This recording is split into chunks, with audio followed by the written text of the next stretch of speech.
Welcome into another episode of Hawks Nest. We have a lot on the ledger today. We're going to take a look at football's upcoming game against Austin Peay, softball's upcoming series against Tennessee Tech, and then volleyball's upcoming two-game set against Austin Peay. I'm Clay Harrell, joined by Owen Korando. Owen, how's it going today? Good. It's glad to be back. So we got a lot to get into today, so let's go ahead and start with football. They fall 24-21 to Murray State last week. Starting with that game, what'd you see there from SEMO that just kind of let them fall short in that game? I think a big thing for sure was turnovers. I don't know about you, but I mean, having 3 turnovers, and then their offensive line just did not hold up well against Murray's defensive front. Yeah, technically 2 turnovers within the game. I know the third one came on that last second Hail Mary, but yeah, 3 interceptions, 2 in the first half. And I think the game really just kind of flipped a bit on that botched snap, the snap that maybe I think they lost like 26 yards on, and then the next play is a pick 6. I think from there you can kind of see they were a little frazzled. So, I mean, you lose at 24-21. What do you have to see to fix? Now you're going in to play Austin Peay, who you were co-champions with last year in the Ohio Valley. I think you just got to push the ball down the field a little better. I mean, there was, maybe 1-2 passes over 15 yards down the field, so there was not much of them pushing the ball down the field, really. I think one thing to see is, like, which Andrew Bunch are you going to see? Are you going to see the Andrew Bunch from the EIU game that threw for 300 yards? Or are you going to see Andrew Bunch from the SIU game? I don't think he necessarily played horrible. He had pretty good numbers. Obviously, you don't want to throw 3 picks in a game, but right. I think if you kind of cut down on that, I think it's a different game, but you just got to wonder what Bunch is going to show up. Right. I mean, I don't know. And your running backs are fine, too. Custis and Hess are getting things done. I think you're fine at receiver, but is there anything question marks for you aside from maybe quarterback?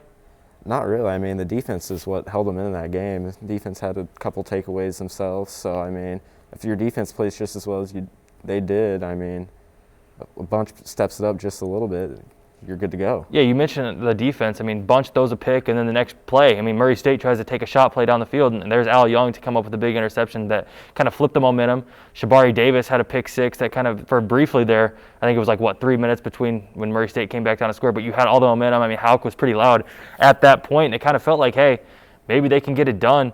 What's your prediction now for this Austin Peay game this weekend? I think we're going to see another close one Sunday. Is this one that you think SEMO has to win? I'm going to say they have to win this game if they want to stay in the race for conference champs. What's your score prediction? I'm going to go 30-24 SEMO.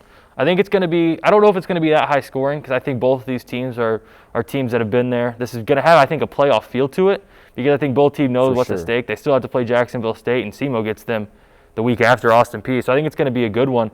But let's go ahead and move over now to softball. They're getting set for a set now against Tennessee Tech, who's 3-0 in conference play. But let's send it over to Ashley Ellis, who's with members of the Southeast softball team, to get their thoughts on the upcoming series. Hi, I'm Ashley Ellis, and I'm here with freshman Jill Anderson and sophomore Allison Tucker. Jill, after your first weekend of conference play, do you feel better going into the second weekend? I do, because we did so well in the first series that I feel more confident now getting the experience of the first game, and that I see we have so much potential for the rest of the season.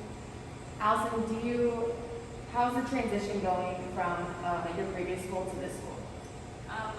The transition has been easy for me academically, but softball-wise it's been a little bit more intense and more stuff to do, but I like it.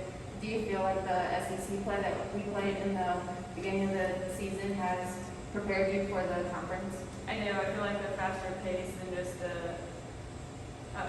constant feel of being on your toes in the field has prepared me.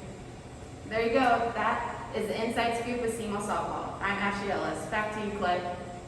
Thank you, Ashley. As always, we appreciate it. But, Owen, is this going to be the biggest test of the season so far, aside from SEC play from softball? I know it's still relatively early, but you're in a pretty good matchup here against a good OVC team. I mean, yeah, they're 3-0. Tennessee Tech is 3-0 in the OVC. So you look at that, it's basically going to predict what is going to happen when it comes to OVC play, really. Obviously, a lot of games. SEMO's 2-1. They went 2-1 against Austin Peay this last weekend. I think SEMO needs to take 2 again. Is that respectable? Is that fair to say 2 games? I mean, yeah, anytime you can take 2 games and win a series out of a 3-game series, you're going to be happy about that. I think your motto going in is just win the series, right? Yeah. You just want to, especially in OVC and league play, I think these games are much more important. Obviously, with Leon being on here, we've talked a couple of times about how when you get this SEC play, it's important you want to win, but that's not really your main goal, obviously. It's to get your strength of schedule and play some tougher competition, and now you're going to see how it pays off. And I think 2-1 to start, and then if you can go 4-2 with this 3-game set against Tennessee Tech, I think you're in a good spot. But I don't know. I mean, you got tough set here. What are you seeing from softball? What do they got to do here to keep this momentum rolling? I mean, their pitchers are throwing really well, so as long as they keep that up, I mean, your offense is going to come around. That's usually how it always works in the beginning of the season. Your pitchers are ready. Your offense is still kind of getting their footing together, so they get that figured out, they'll be great. Rachel Rook had I think ended up being a 6-inning game, but she had a complete game, one-hit shutout, and she just continues to be dominant for them on the mound. So I think anytime she's on the mound, you have a great chance to win that game. Let's go and slide over now to volleyball. They're red hot. We're going to go back to playing Austin Peay again. Austin Peay was here last weekend for softball, and now they're here again for football and volleyball. So SEMO's volleyball's won 8 games in a row. They come into this one 8-2, and then Austin Peay volleyball is also 8-2. So this might be the toughest test of the year for SEMO up to this point.